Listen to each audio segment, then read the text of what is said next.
বিকাশবাবুদেরকে গিয়ে বলুন একটু চুপচাপ থাকতে। এই সরকার এই জাতীয় অপরাধের ক্ষেত্রে জিরো টলারেন্স নীতি নিয়েছে, অপরাধীরা শাস্তি পাবে। মধ্যযুগ থেকে বেরিয়ে এসে ওনাদেরকে রিয়ালিটির সামনে আসতে হবে যে এই কমিউনিস্ট প্রোপাগান্ডা পশ্চিমবঙ্গে ভবিষ্যতে আর কোনো ফিউচার পাবে কি পাবে না। এই পশ্চিমবঙ্গের রাজনীতি হবে অন্য ধারার রাজনীতি। তিনি বলছেন হিন্দুত্ববাদীদের মেধা এবং ইসলামিক কালচারকে কিছু কিছু হিন্দুত্ববাদীরা এখানে চালু করার চেষ্টা করছে, এটি অত্যন্ত বিপজ্জনক। তদন্তকারী সংস্থাকে আনডিউ ইনফ্লুয়েন্স করে যে একটা মামলার ফলাফল পাল্টে দেওয়া যায়, এই কালচারটা শুরু করেছিলেন এই কমিউনিস্ট পার্টির লোকেরা। সেখানে আবার তিনি মেজাজ হারিয়ে নিজেদেরই কর্মী সমর্থক যারা সমর্থন করতে গিয়েছিলেন তাদের সপাটে চড়ও মারলেন। কি বলবেন? মমতা অভিষেকের দুর্নীতির পরিমাণ কিন্তু এই 440 নয়। দেখুন, বিষয়টিকে প্রথম আমাদের যে দিক থেকে দেখতে হবে সেটা হচ্ছে মামলার ইনভেস্টিগেশনটা কেমন হচ্ছে। এখনো পর্যন্ত যেভাবে গতি এগোচ্ছে এবং এই সরকারের সামগ্রিক যা অ্যাটিচিউড, তাতে এটা পশ্চিমবঙ্গের এই নতুন সরকারের ফার্স্ট একটা কেস। এবং এদের ইতিমধ্যেই যা বডি ল্যাঙ্গুয়েজ আমরা দেখেছি, অভিযুক্তরা এবং যারা অপরাধী তারা কেউ পার পেয়ে যাবে না। তবে এই যে এই এনকাউন্টার, বা পুলিশ তো বলছে এটা ঠিক এনকাউন্টার নয়, তারা আত্মপক্ষ সমর্থনের জন্য বা নিজেদেরকে বাঁচানোর জন্য, সেলফ ডিফেন্সের জন্য তারা গুলি চালাতে বাধ্য হন। তার কারণ এই অভিযুক্ত বন্দুক কেড়ে নিয়ে পালাতে চেষ্টা করছিল, এক রাউন্ড গুলিও ফায়ার করে। তবে এই গোটা ঘটনাটিকে অন্যরকম ষড়যন্ত্রের ইঙ্গিত বলে মনে করছেন আপনাদেরই সহযোদ্ধা বলতে পারি বা সহকর্মী বলতে পারি বিকাশ রঞ্জন ভট্টাচার্য, বিশিষ্ট আইনজীবী। তিনি বলছেন যে সাক্ষ্য প্রমাণ, তথ্য প্রমাণ লোপাটের জন্যই কি রাজসাক্ষীকে তড়িঘড়ি এইভাবে রাস্তা থেকে সরিয়ে দেওয়ার জন্য এটিকে এনকাউন্টারের নাম করে তাকে মেরে ফেলা হলো। অভিযুক্তকে এনকাউন্টারে মেরে ফেলা উদ্দেশ্য সত্য যেন সামনে না আসে। এই তথ্য সামনে এলে প্রমাণ হতো যে এর পিছনে দাঙ্গা লাগানোর হয়তো পরিকল্পনা ছিল। তার এই বক্তব্য কি বলবেন? দুঃখের সাথেই বলতে হচ্ছে যে বিকাশ রঞ্জন বাবুর মতো ভালো একজন আইনজীবী কেন এই জাতীয় কথাগুলো বলেছেন। দেখুন, এই এনকাউন্টার শব্দটা আসলে আইনি পরিভাষাতে নেই, যেটাকে এখন একটা কথা ওঠানোর চেষ্টা হয়েছে কি এক্সট্রা জুডিশিয়াল কিলিং। বিভিন্ন মানবাধিকার সংগঠন এই বিষয়গুলো নিয়ে কথা তুলেছেন, কিন্তু আইনে যেটা আছে, আইন বলতে আপনি যদি 46 of the CrPC, code of criminal procedure, আমাদের দীর্ঘ শতকের আইন, এবং নতুন যে আইন এসেছে বিএনএস, ভারতের আইন বিএনএসএস, সেখানেও সম্ভবত সেকশন 43, সেখানে কিন্তু একটা পরিষ্কার ইন্টেনশন অফ দ্য লেজিসলেচার, অর্থাৎ আইনের উদ্দেশ্যটাকে ক্ল্যারিফাই করা আছে।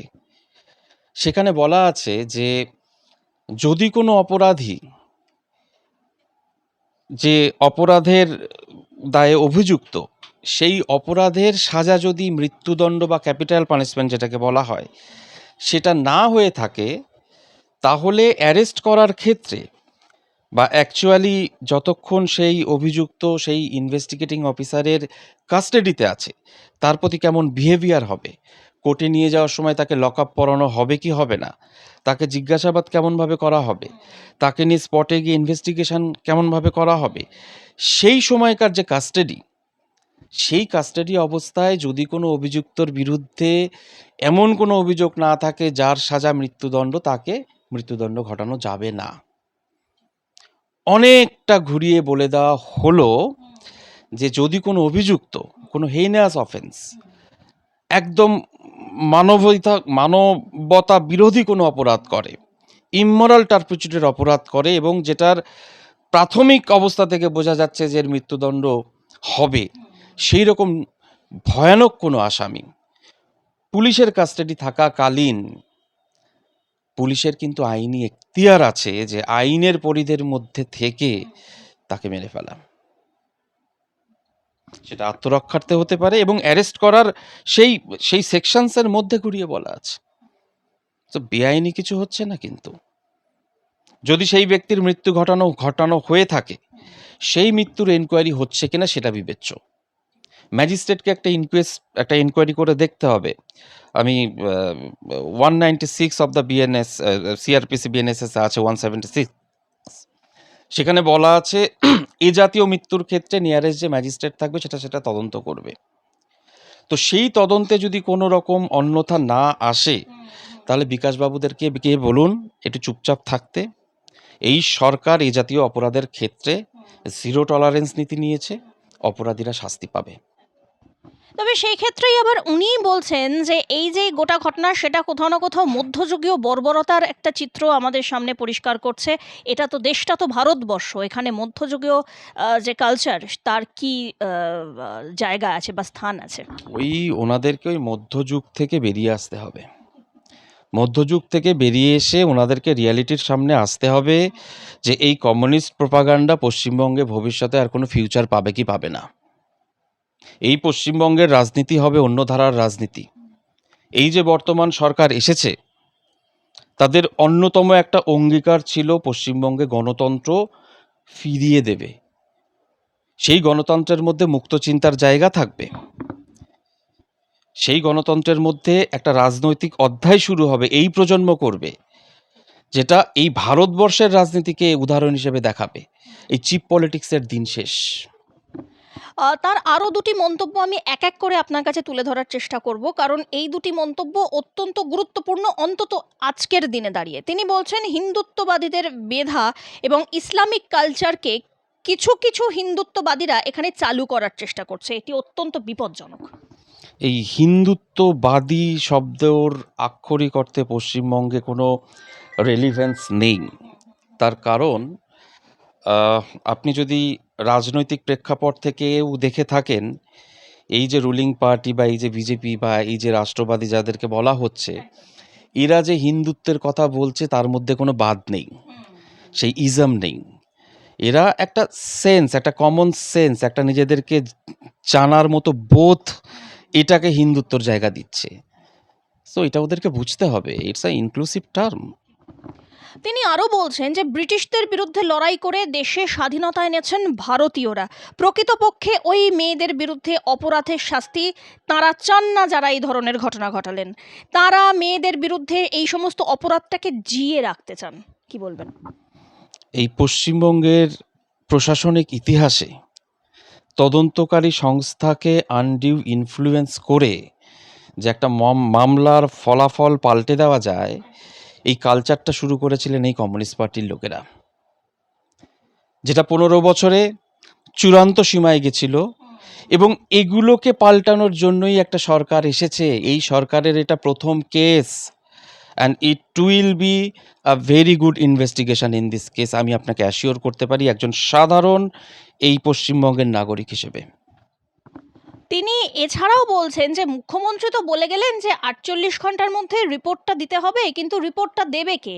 যিনি সাক্ষী তাকে এভাবে মিটিয়ে দেওয়া হলো।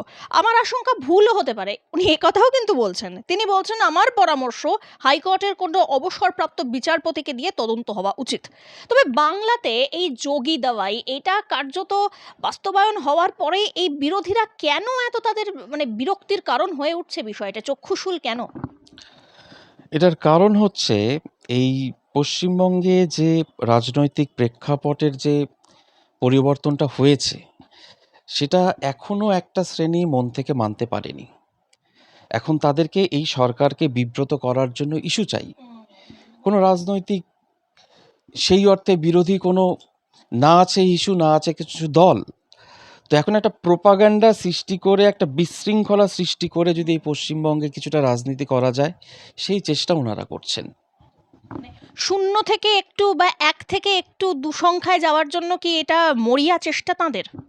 লাভ হবে না, কারণ এই ভারতীয় জনতা পার্টির যে স্টেট গভর্নমেন্টগুলো আমরা যদি ভারতবর্ষের অন্য রাজ্যগুলোতে দেখে থাকি, এই সরকার তো জাস্ট ভূমিষ্ঠ হয়েছে। অন্যান্য রাজ্যগুলোতেও আমরা দেখেছি এরা গুড গভর্নেন্সের ক্ষেত্রে, রুল অফ লয়ের ক্ষেত্রে এবং অ্যাডমিনিস্ট্রেশনের ক্ষেত্রে এদের জিরো টলারেন্স নীতি থাকে। সো পশ্চিমবঙ্গেও যে সরকার আমরা স্থাপন করেছি, পশ্চিমবঙ্গের মানুষেরাই করেছি, আমাদের চাহিদার মধ্যে অন্যতম এগুলো ছিল যে এই অন্যায়গুলোর যেন বিচার হয়। তো এই সরকার বাধ্য হবে এটা করতে। আবার এদিকে দেখা যাচ্ছে যে প্রাক্তন মুখ্যমন্ত্রী মমতা বন্দ্যোপাধ্যায় অভয়াকাণ্ডের মাত্র 3 মাসের মাথাতেই তিনি বলেছিলেন অনেক হয়েছে, এবারে উৎসবে ফিরুন। তাকেই এখন সেই প্রতিবাদের হাতিয়ারটাকেই বেছে নিতে হচ্ছে। প্রথমে তিনি ক্যান্ডেল মার্চ করলেন, সেখানেও মোমবাতির রং সবুজ রাখলেন, এবং তারপরে দেখা গেল বুধবার দিন তিনি একটি প্রোটেস্ট মার্চ করলেন। সেখানে আবার তিনি মেজাজ হারিয়ে নিজেদেরই কর্মী সমর্থক যারা সমর্থন করতে গিয়েছিলেন তাদের সপাটে চড়ও মারলেন। কি বলবেন? দেখুন, মমতা বন্দ্যোপাধ্যায়কে বুঝতে হবে যে তার রাজনৈতিক জীবনের অধ্যায়টা শেষ হয়েছে। ওনার উত্থান হয়েছিল এই কমিউনিস্ট পার্টির 34 বছরের অপশাসনকে রোখার জন্য। মানুষ জাস্ট একটা অল্টারনেটিভ খুঁজছিলেন, মমতা ওই অল্টারনেটিভ ছিল। কমিউনিস্ট পার্টির রুল শেষ, মমতার রাজনৈতিক প্রয়োজনীয়তা পশ্চিমবঙ্গে বহুকাল আগে শেষ হয়ে গেছিল। উনি জাস্ট সিন্ডিকেট করে ক্ষমতা দখল করে রেখেছিলেন। একদিকে যেখানে বিকাশ রঞ্জন ভট্টাচার্য সহ বামেরা বলছে মধ্যযুগীয় বর্বরতা, সেখানেই আবার মমতা বন্দ্যোপাধ্যায় এবং মমতাপন্থী যারা তৃণমূল নেতৃত্ব আছেন তারা আবার এই ঘটনাটিকে উত্তরপ্রদেশ মডেল বলে কটাক্ষ করছেন। তারা বলছেন উত্তরপ্রদেশের থেকেও বেশি বাড়াবাড়ি হচ্ছে, দেশের মানুষ ভাবতেই পারবেন না কি হচ্ছে এখানে, প্রত্যেককে আক্রমণ করা হচ্ছে, কিভাবে হাইকোর্টের নির্দেশ অমান্য করা যায়। আমরা ধিক্কার জানাই, বিজেপি এবং তাদের দলদাসরা অত্যাচার করছে। দেখুন, আমি একজন সাধারণ মানুষের মতো একটা ওপিনিয়ন দিই। এই পশ্চিমবঙ্গ সরকার যে আজকে এখানে ক্ষমতায় এসেছে, এই সরকার যে মানুষের ম্যান্ডেটগুলো নিয়েছে তার মধ্যে অন্যতম ছিল নারী সুরক্ষা। পশ্চিমবঙ্গের আপামর জনসাধারণের এটা শুধু ডিমান্ড ছিল না, একটা ক্ষোভ ছিল। ক্ষোভটা অভয়া থেকে ছিল, ক্ষোভটা কামদুনি থেকে ছিল, ক্ষোভটা ছিল যে এই রাজনৈতিক ইন্টারফিয়ারেন্সের কারণে এই মহিলাদের বিরুদ্ধে সংগঠিত অপরাধগুলোর বিচার কেন হয়নি, পানিশমেন্ট কেন হয়নি। এই ক্ষোভ একটা ডিমান্ড হিসেবে ভারতীয় জনতা পার্টির সরকারকে পশ্চিমবঙ্গে এনেছে। তো জনসাধারণের মধ্যে একটা বাস্তব যেটা চিত্র আমরা দেখতে পাই, সাধারণ মানুষ হিসেবে সাধারণ মানুষকে দেখতে পাই, মানুষ এই কিলিংয়ে খুশি হয়েছে, মানুষ এটা চায়। আর যদি ইনভেস্টিগেটিং সেই অফিসার কোনো আইনি পরিধির বাইরে না গিয়ে থাকেন, তো রাষ্ট্র স্বার্থে এরকম দু একটা ঘটনা ঘটলে খারাপ কি আছে? আহ, আবার দেখা যাচ্ছে যে এই যে দীর্ঘদিন 15 বছর নেহাত কম সময় তো নয়, এবং সেখানে বহু আর্থিক দুর্নীতি যেরকম সামনে এসেছে, তেমনি আর্থিক তছরুপির অভিযোগও একের পর এক সামনে এসেছে। রাঘব বোয়ালের মতন তারা গ্রাস করেছেন আমাদের এই সমাজকে, এরকমটাও অভিযোগ ঝুড়ি ঝুড়ি রয়েছে। তেমনি এই যে পূর্বতন শাসক দলের ব্যাংক অ্যাকাউন্ট সিজ করা হলো, এবং সেখানে পিএমএলএ, আশা করি আইনি বিষয়গুলো আপনি আরও অনেক ভালো বলতে পারবেন বা বিশ্লেষণ করতে পারবেন, দর্শকদের সামনে তুলে ধরতে পারবেন। প্রায় 440 কোটি টাকা ফ্রিজ করা হয়েছে। ইডির পক্ষ থেকে এই এত বড় তদন্ত এবং এত বড় যে পদক্ষেপ নেওয়া হলো বলা যায়, তো এটাতে কি মমতা বন্দ্যোপাধ্যায়, অভিষেক বন্দ্যোপাধ্যায় এবং তথাকথিত সেই আদি তৃণমূলের আরও একটু সমস্যা বাড়লো বলে মনে করেন? দেখুন, বিষয়টা যেটা ঠিক পার্টিকুলার যে বিষয়টা বললেন এটা সাবজুডিস, কিন্তু এখানে আমাদেরকে একটু ডিপলি ভাবতে হবে, এবং এই ভাবনাটা পশ্চিমবঙ্গের স্বার্থে ভাবতে হবে। আমাদের মতো মানুষদের ভাবতে হবে যে এই মমতা অভিষেকের দুর্নীতির পরিমাণ কিন্তু এই 440 নয়। এই 15 বছরের এই সিন্ডিকেট সরকার একটা বড় মাপের দুর্নীতি করেছে, এটা সবাই জানি। দুর্নীতি চেইন অফ সার্কামস্ট্যান্সে প্রমাণিত হতে চলেছে, এই আশাটাও আমরা রাখি। But very very sensual question, সেই দুর্নীতিকে লিড করে, ইনভেস্টিগেশনকে লিড করে সেই টাকাটা উদ্ধার করতে হবে। সেই টাকা পশ্চিমবঙ্গে লুকিয়ে থাকলে পশ্চিমবঙ্গ থেকে উদ্ধার করতে হবে। যে কোনো ব্যক্তির পজিশনে লুকিয়ে থাকলে তার পজিশন থেকে উদ্ধার করতে হবে। টাকা যদি বাইরে গিয়ে থাকে সেটা উদ্ধার করতে হবে। এবং এই দায়ভার কিন্তু শুধু পশ্চিমবঙ্গ সরকার নয়, এই ডবল ইঞ্জিন সরকার, এই সেন্ট্রাল এজেন্সি এবং পশ্চিমবঙ্গ সরকারের সমন্বয়ের মাধ্যম দিয়ে এটা করে দেখাতে হবে পশ্চিমবঙ্গবাসীকে যে মমতার ভাইপোর টাকা, এই সেই টাকা, এটা আমরা উদ্ধার করে দিয়েছি। পশ্চিমবঙ্গের প্রসঙ্গে আসবো শেষ প্রশ্নে, কিন্তু তার আগে আরও একটি বিষয় উঠে আসছে, সেটি হচ্ছে অভিষেক বন্দ্যোপাধ্যায়। তিনি তার কণ্ঠস্বরের নমুনা দিতে গত দিনেও পৌঁছলেন না, এবং আগামী দিনে তিনি যাবেন কিনা সেটা নিয়েও তার কোনো নিশ্চয়তা নেই। অথচ বারবার তাকে ডাকা হচ্ছে কণ্ঠস্বরের নমুনা পরীক্ষার জন্য। তার নিশ্চিত গ্রেপ্তারি এড়ানোর জন্যই কি এই পদক্ষেপ? এই অভিষেক বন্দ্যোপাধ্যায়কে পশ্চিমবঙ্গের আমাদের এই 40-এর আশেপাশের যে সমস্ত বয়স্ক লোকরা আছি, তাদের মধ্যে যারা কোনো রাজনৈতিকভাবে ভারতীয় জনতা পার্টি বলুন বা অভিষেক বিরোধী যে কোনো রাজনৈতিক দলের যদি কখনো রাজনীতি করে থাকেন, তারা বুঝতে পারবেন যে এই অভিষেক বন্দ্যোপাধ্যায় পশ্চিমবঙ্গে যে রাজনৈতিক কালচারটা ইনফিল্ট্রেট করে দিয়েছিল, সেটা কতটা জঘন্য ছিল।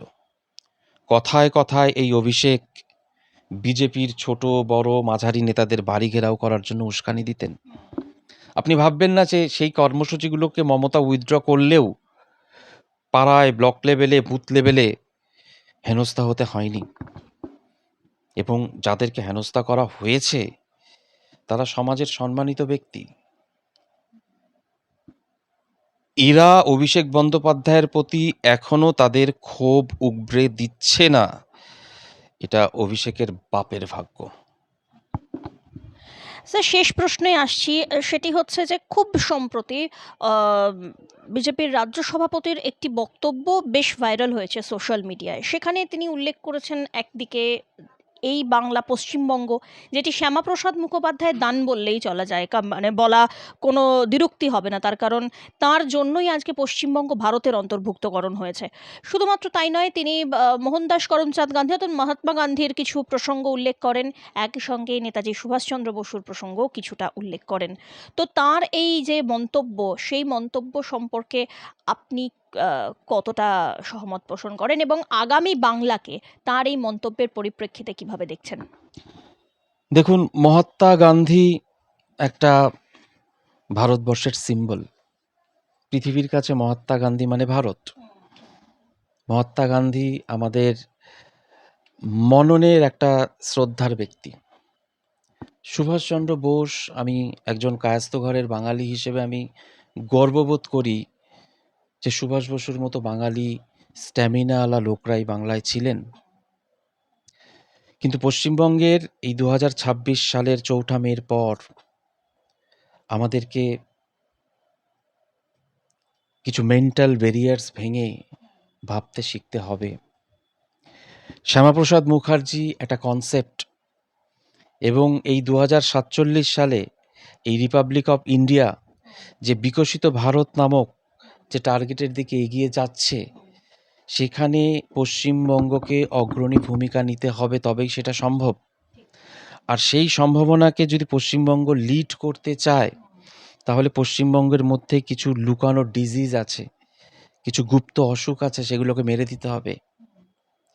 আমাদেরকে 47-এর প্রেক্ষাপট নিয়ে ভাবতে হবে, এই প্রজন্মকে ভাবতে হবে শ্যামাপ্রসাদের অবদান, বা শ্যামাপ্রসাদকে নিয়ে শুধু সাহিত্য করা নয়, শ্যামাপ্রসাদের কনসেপ্ট আমাদেরকে কি বলছে, আমাদের এই ল্যান্ডের রাইট, আমাদের রাজনৈতিক অধিকার, আমাদেরকে এই রিপাবলিক অফ ইন্ডিয়ার সাথে জুড়ে থাকার যে রাজনৈতিক অংশীদারিত্ব থাকবে বাকি ভারতের সাথে, তার দলিল শ্যামাপ্রসাদ মুখার্জি। এই শ্যামাপ্রসাদ মুখার্জিকে যদি আজকে আমরা বাঙালিরা ওন না করতে পারি, বাঙালিদের স্ট্যাটাস কি হবে ভারতবর্ষে? এটা অধিকারের লড়াইয়ের একটা প্রজন্ম। এই প্রজন্মে আর বাকি 20-30 বছর ভারতবর্ষ এই পৃথিবীর শ্রেষ্ঠত্ব লাভ করতে পারে, অথবা ধুলায় মিশে যেতে পারে।